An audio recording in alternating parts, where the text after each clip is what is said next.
In January, we got contacted by Sky Sports. They said to us that they were recording, they've got a new series out called Cult Heroes as a podcast. They were doing an episode on Dimitri Payet, and they said, would you two like to be involved and be the West Ham fans on the podcast? We took, how long did we take to decide, Gonzo? About a second or three. Maybe 5 at a push, 5 seconds. We thought, oh, yeah, go on then, kind of thing. So it was quite a while ago, Gonzo. 7 months ago we recorded this episode. It is out now across all your podcast providers. We'll put all the links below if you want to go listen to it. It's not just myself and Gonzo on it, but did you enjoy it? But we're the best bits, obviously. We are the best bits. We are the outro. Spoiler, we are the outro on the podcast as well. I loved it. I loved it. The guys were really good, by the way. I think they got the best moments out of us by asking good questions, obviously. But I'd really enjoyed doing it, and it was nice to revisit it. And I think in the process of doing the podcast, you sort of realise how good he was. Payet, obviously, I'm talking about. Not that you forget, but I think because of the way he left, it sort of clouded it really, and the whole thing about it was just not a nice way to leave. I think it sort of sullied the reputation somewhat. So you almost felt like you couldn't look back and enjoy what he'd done because he felt to a certain extent stitched up. But he was so good. And just in the process of us talking about it on the podcast, wow, those were a special time. And I think the more distance and more time that elapses, the more we'll look back at that. I think, wow, iconic moments at a special time in the last season at Upton Park, Gio. Yeah, I've got to listen to the podcast back. We're recording this yesterday, so Gonzo hasn't heard it yet, but I've listened to it. And there's a bit in it, Gonzo speaks about how he saw the end of Trevor Brooking's playing career. And it made me think, I wish I said something like, we sort of live through people's stories about Bobby Moore and Trevor Brooking and Billy Bonds because we've never seen them.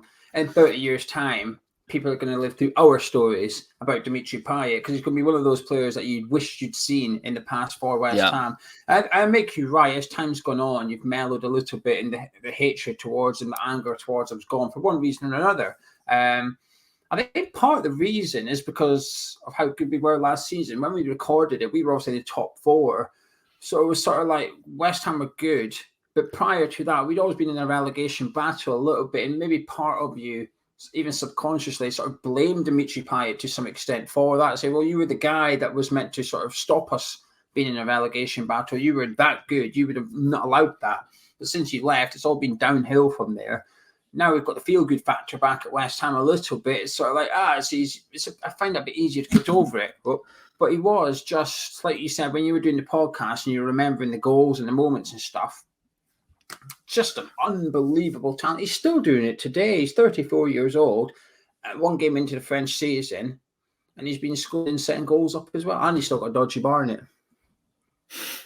Has he really? Yeah, I'm trying it myself. I wonder if you got that haircut for our Sky Sports podcast coming out. I have.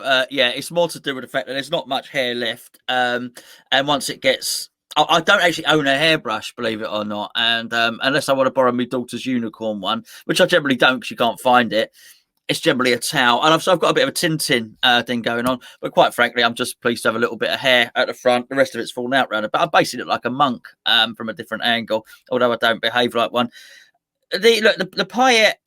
I think the Payet thing was really interesting, and what you said there about us being a bit more mellow because we were 4th last season. I think, are we still 4th now? I think we're still 4th.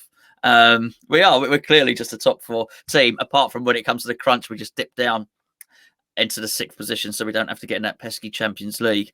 I think as well, you look at the team, and it is interesting because there were good players in that final season at Upton Park. Don't get me wrong. Winston Reid, we obviously had a really good season and obviously scored an iconic goal at the end of it.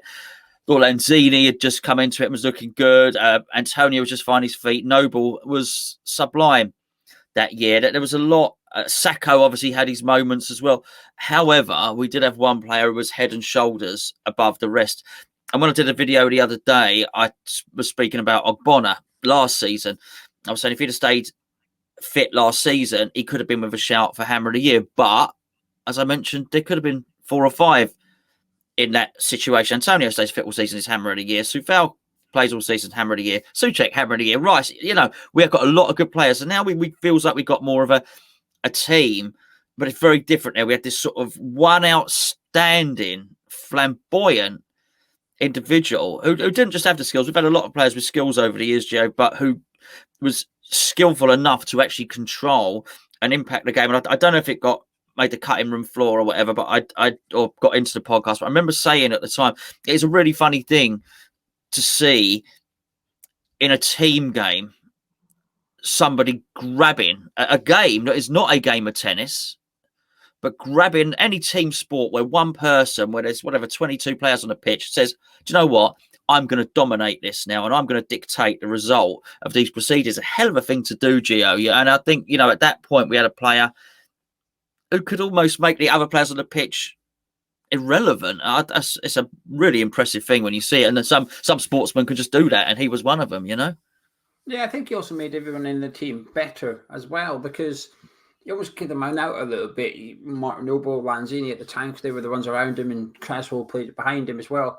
It's almost like when you get the ball, to give it to Dimitri Payet. You don't have to worry about much else. You don't need a fancy pass. You don't need to dribble it past players. Just give it to him. And then when you've done that, you've done your job. And if Payet can go on and do something else, it always makes you look better to some extent. All you've done is play a simple 15-yard pass, but the end result is something that the fans will remember and stuff. And I think you were bang on. There were some things you said, and we both said in the podcast, as well as the others in the podcast. It's not just me and Gonzo, by the way, in the Sky Sports podcast.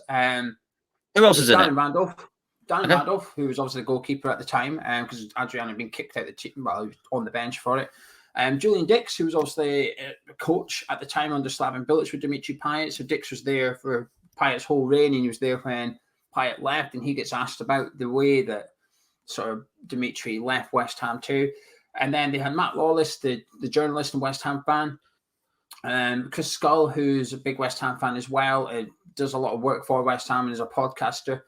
And they had, forgive me for getting his name wrong, I think his name is Tom McAllister, possibly. I think he's a journalist that's really into French football. So he sort of gives the perspective from the French side of things. It gives you a little bit of background about Dimitri Payet prior to his move to West Ham, and then sort of the fact that he was in and out of the French squad. He also got injured as well when he was playing for France too.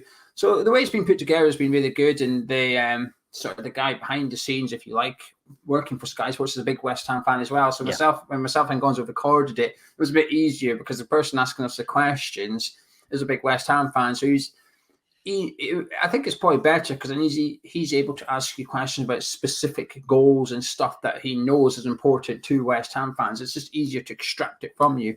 But yeah, if you go check it out, like I said, all the links below are what you need and stuff. And myself and Gonzo make our debut and possibly our last appearance.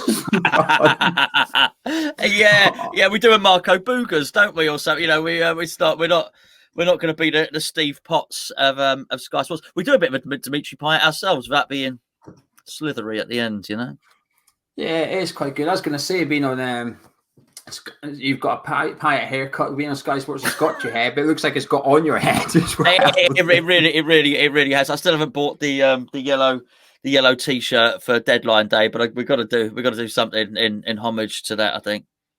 Yes, we'll do something. But also tomorrow we've got a special episode coming up on Hammers Chat. Tomorrow we've got a bit of a special guest, Gonzo. If all goes well, we've got a special guest tomorrow.